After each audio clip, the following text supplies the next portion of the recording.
You're a senior. You're the only true senior on the team. You got Mercedes as a fourth-year junior. You got Kui transferring in, but only person who's been here 4 years, played all 4 years.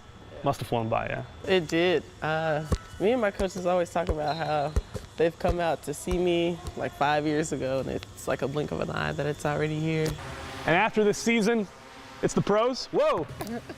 Yeah, hopefully try and play pro, either overseas or get drafted or get picked up from the WBA. Go somewhere beautiful like New York, LA. This season's been kind of interesting because you guys have had some great wins against tough opponents, and then some nights it's just, you know, it's not there. How would you pinpoint the problems, I guess, would it be? This is the poor performances. Is it sometimes focus? Is it, what is it?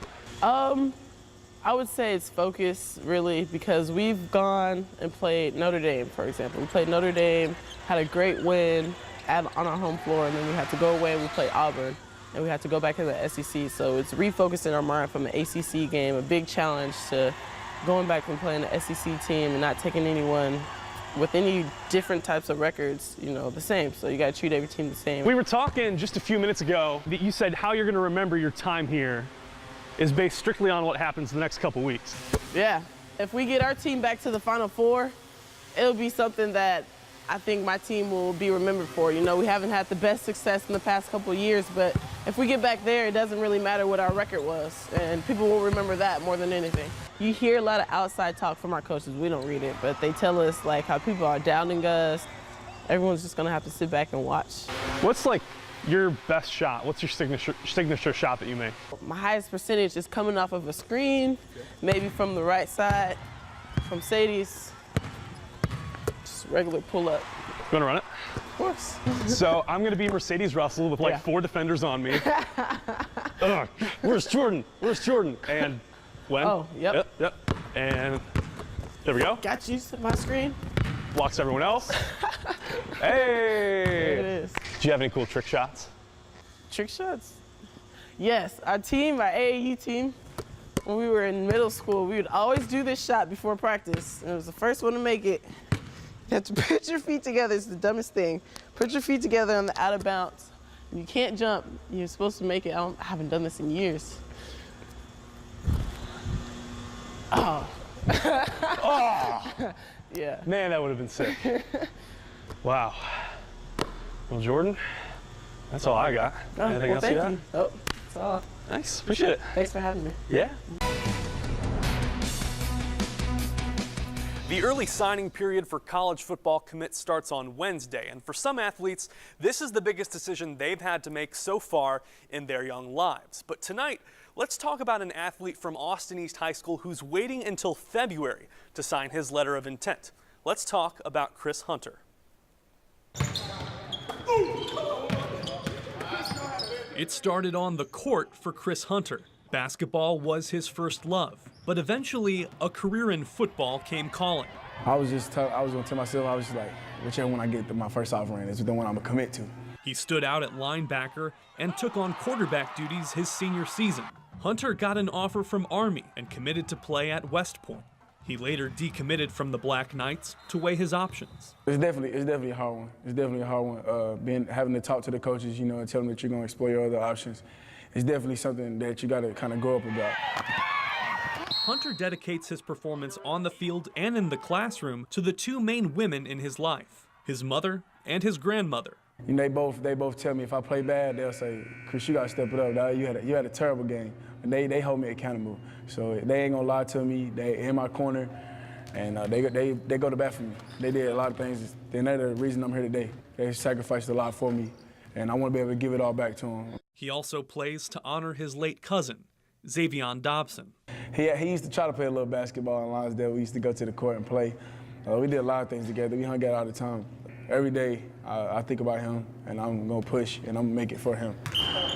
Hunter says he's leaning towards recommitting to Army. Being able to go to West Point and what I'll be able to do after I graduate and the money I'll be making with my brains, you know, it's just a blessing. It's a blessing. It's really surreal. For now, he's all in on Roadrunners basketball. Austin East is 9-1. Well, we didn't win state in football, so I'm trying to pull us to the state in basketball. So hopefully we can get something. I can go to the state in basketball instead I can go to football.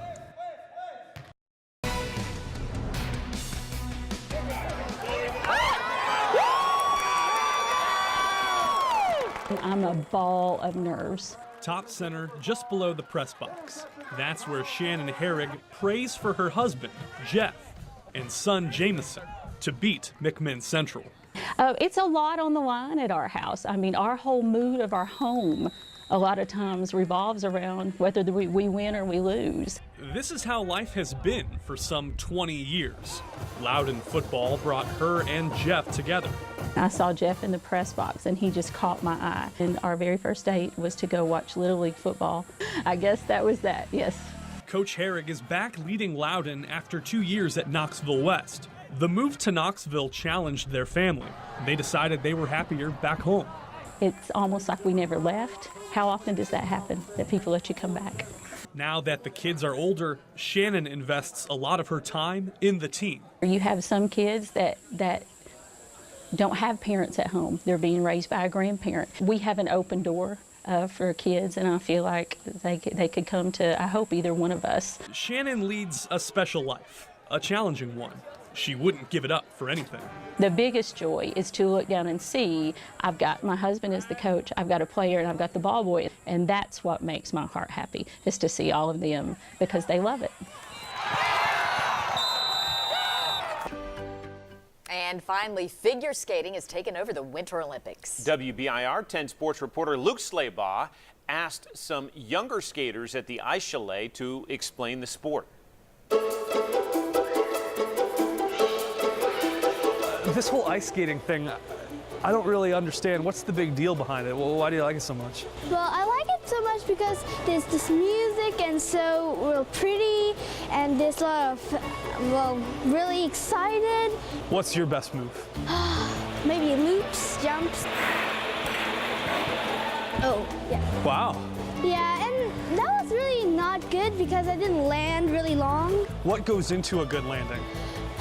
Well, you need to have your position. You cannot bend your knees. Well, you can bend your knees, but you shouldn't look that way, or you need to have your edges and checks and everything, yes. Ooh, very graceful. Thank you. My kind of signature trick is called a cantilever. Basically, I'm doing a spread eagle, which is 180 degrees, feet facing away from each other, and my entire spinal cord is laying about maybe 3 inches from the ice. I'm impressed. Have you been watching the Olympics? Yeah. Who do you like to watch? Nagasu, who does the triple axel. Wow. How hard is it to do a triple axel? I never tried it, so I don't know. Is there anything else we should know about when we're talking about figure skating? Beauty. What do you work on to make it a little bit more graceful or make it more beautiful? Probably my legs. Beauty is whenever you stretch your leg like that, really. Is this graceful? Is this beautiful? Yeah. I'm beautiful. Am I beautiful? No, you have to try. No. You have to try a little bit harder than that? Yeah. So we will see you in the Olympics in 8 years, maybe? Probably. Kate Johnson's the name. Yep. Don't wear it out. She's going to the Olympics. She's going to the Olympics.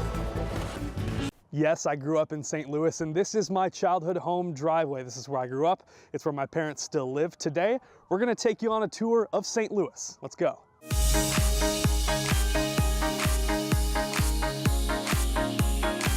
Well, St. Louis is the gateway to the west, so it only makes sense that our tour starts here at the Gateway Arch.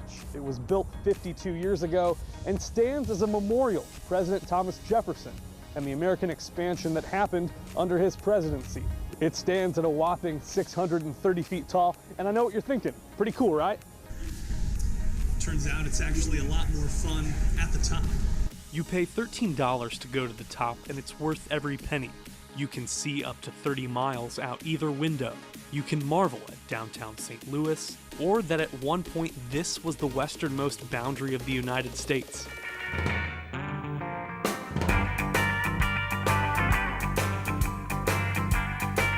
Next up on our tour is Blueberry Hill. Now, a lot of people consider this restaurant to be a landmark. Rock and roll legend Chuck Berry used to play a show here once a month for almost 20 straight years through 2014. I remember personally growing up walking by this restaurant and promising myself when I was old enough I would watch Chuck play a show. Unfortunately, I never got the chance. He died last year. It's one of my biggest regrets. I think a lot of people assumed he would be here forever, and in a way, he still is.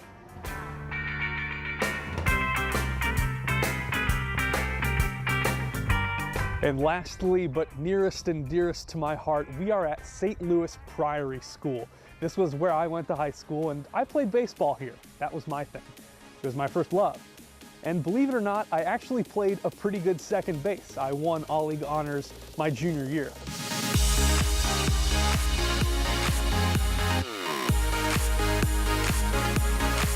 Well, I hope you had fun. The Vols will play either Mississippi State or LSU tomorrow night. We'll find out who later on the night, Pete. For now, we'll send things back to you.